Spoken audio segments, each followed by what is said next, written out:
crispy banana chips version ni Jure. Tara, luto tayo. Ngayong hapon nga po habang ako'y naglalakad-lakad ay nakakita ko ng puno. Hitik na hitik sa bunga. O, di ba? Kailan pa namunga ang puno ng suha ng saging? Dito lang yan sa aming bukid. At hindi na nga nagpatumpik-tumpik ang inyong mari ay agad-agad ko nang kinuha. Ay saktong-sakto nga ito sa ating merienda.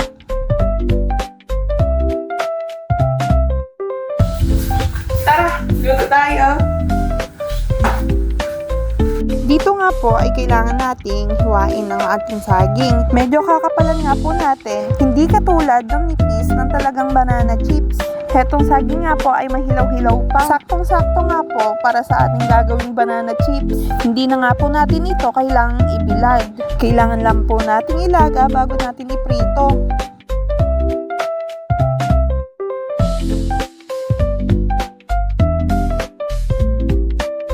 Habang tayo ay naghihiwa ay nagpapakulo na nga rin po tayo ng tubig para pagkatapos natin maghihiwa ay itatalbog na nga lang po natin yung saging natin.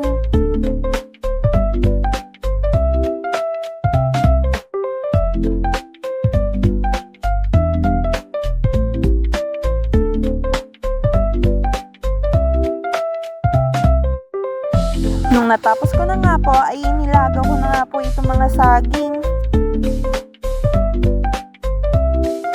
Bali, palalambutin lang po natin, saka natin ipe-press mamaya.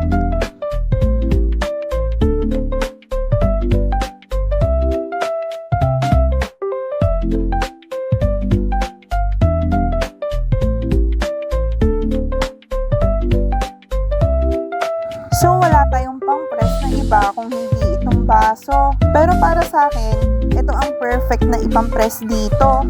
Malinis nga po pala yung baso na yan, ha?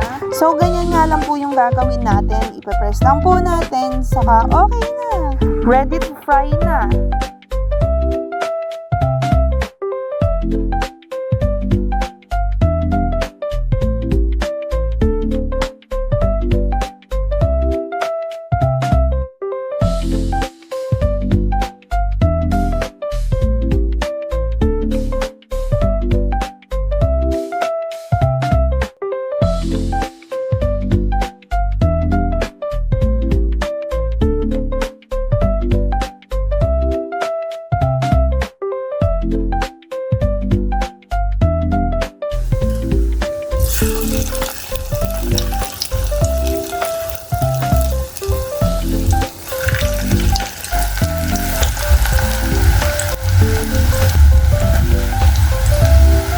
And tada! Luto na!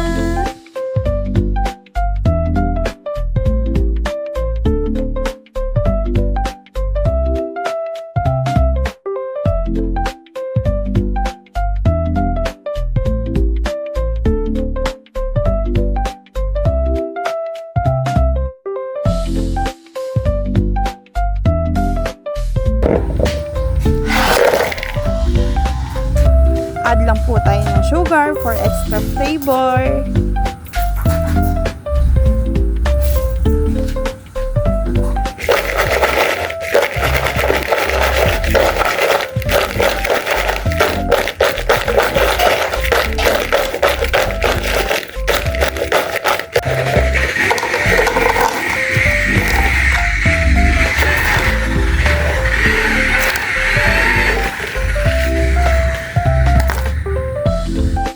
Tara, merienda tayo!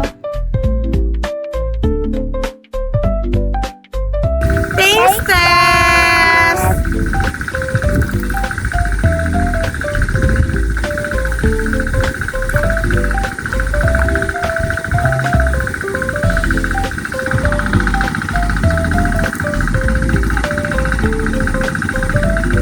Luto!